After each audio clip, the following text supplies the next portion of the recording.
Welcome to Think Global Education Services.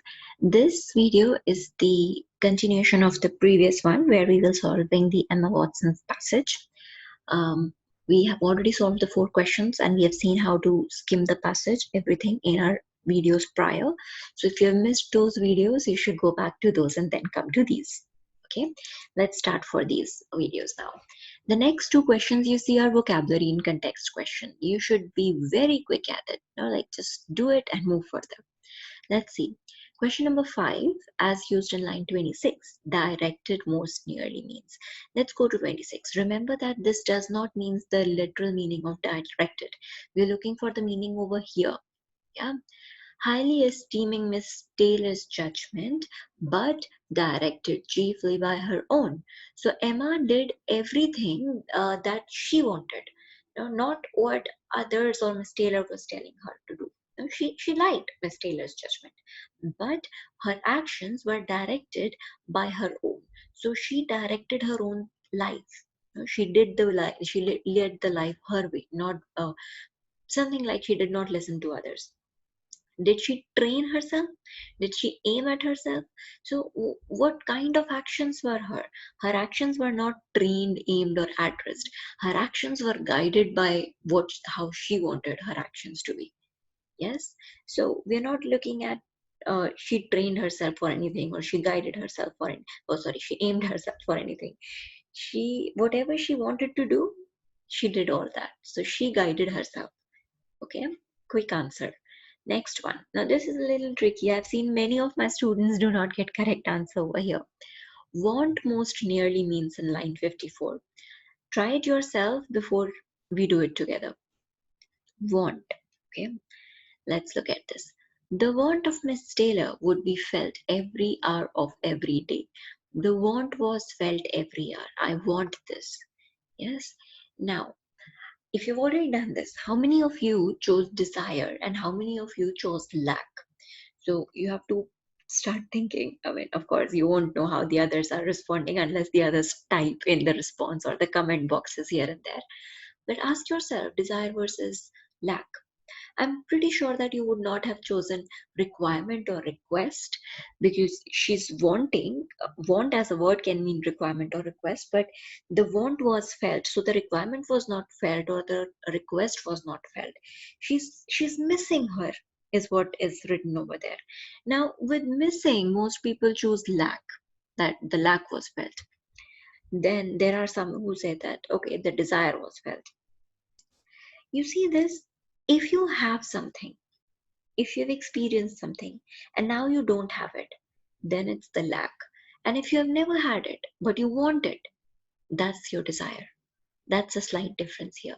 So she is feeling the lack. She feels that this is missing in her life. She lacks. So when she misses, she doesn't desire. She's not saying that, no, leave your marriage, come here. She doesn't desire. She just lacks. Okay, so B is the correct answer in this one. 7th question. It can most reasonably be inferred that Miss Taylor marriage she had. So infer question and again evidence question. So let's do both of them together. Which choice provides the best evidence for the answer to previous question?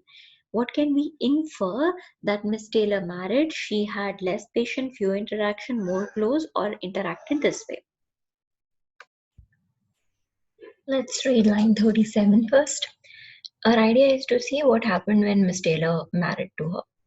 So 37 over here, Miss Taylor married. That's all is given. So it says, but now in all the shape of any disagreeable consciousness, Miss Taylor married. Anything given about what happened to her in line 37? No, nothing is given here. So that's a very easy out. Yeah. So yeah, this one, she married. Nothing given. So what happened to her? 47 to 48. Let's see if we can find what happened after Miss Taylor got married in 47 to 48. The event had every promise of happiness for her. Miss friend Mr. Weston was a man of unexceptional character, easy fortune, suitable age, pleasant manner, all of these. So now over here, this is all is expected.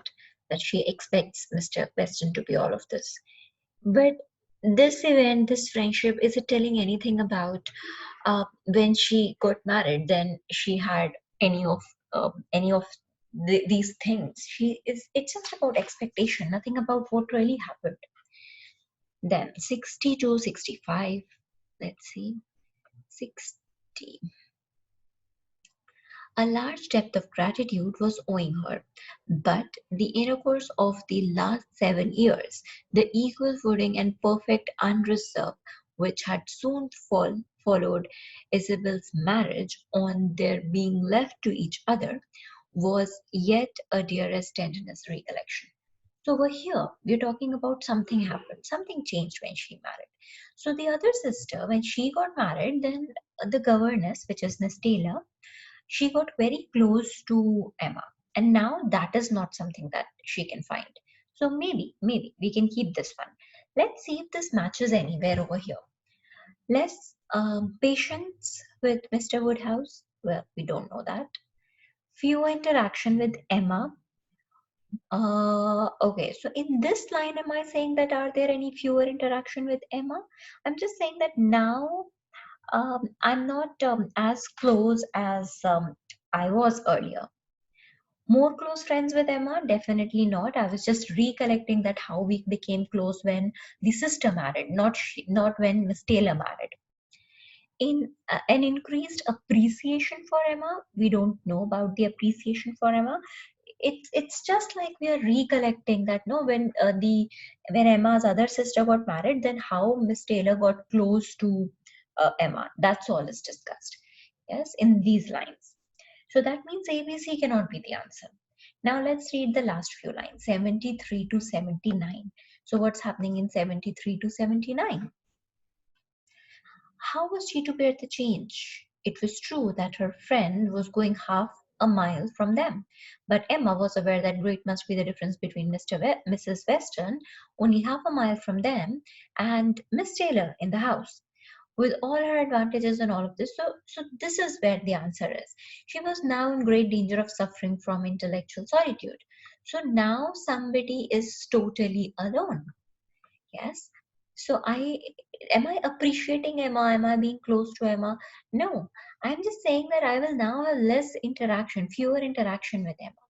So this solitude describes that Miss Taylor, when after being married, she had fewer interactions with Emma because now Emma is so alone. Okay, so D for 8th and B for 7th. Okay, let's do one last question, which is a rare type of question, and you will most likely not see this particular question in the SAT. But if at all you have this question, you should know how to solve it. Here, the question says, which situation is most similar? The word could be most analogous or anything to the one described in in lines 83 to 91, which is the last paragraph. So when we read the last paragraph, what did we find? What has been described? There's a father, and of course Emma, our character, main character. So Emma and the father, it's not like the father doesn't love her, but the difference between their age is so much that the father is not as playful or active as Emma is, and that is why they are not able to hang very well with each other. Now these four options do not talk about passage at all. It doesn't talk about what's written in the passage. These are four different scenarios, and we have to find out which scenario is the closest one to the given scenario, to our scenario. Yeah. So let's read. I want you to again pause and try doing this yourself. What do you think should be the correct answer?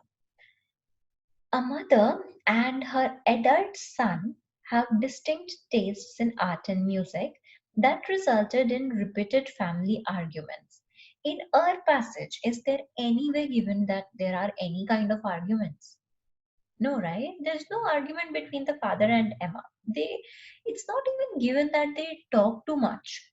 So A is easily out. There are no arguments. This situation is not similar to the situation of Emma and father. Next, the differences between an older and younger friend. So here we have old and young, yes. are magnified because the younger one is more active and athletic. Younger one over here, which is Emma, is of course active. So we can keep this. Let's look at others. An older and younger scientist remain close friends despite the fact that the older one's work is published more frequently. Now, there are so age difference, yes, it's discussed in C also, the age difference. But apart from that, more so the work is more published, that means both of them are working on same thing. But our passage says that both of them are totally different, they're not working together. So we cannot choose C also, goes out.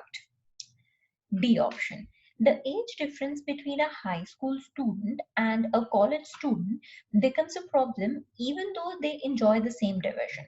So now we have age difference once again in option D, but it says though they enjoy the same diversion. In our passage, Emma and father are not same in anything. So we cannot choose option D as well. Hence, our correct answer is B. Now, with this, you have solved around 9 questions of one passage. That's not all. Of course, this first to give you an idea of how to map the passage, how to know that this is what the passage is and all the type of questions. After this, all the other videos are about how to solve real SAT.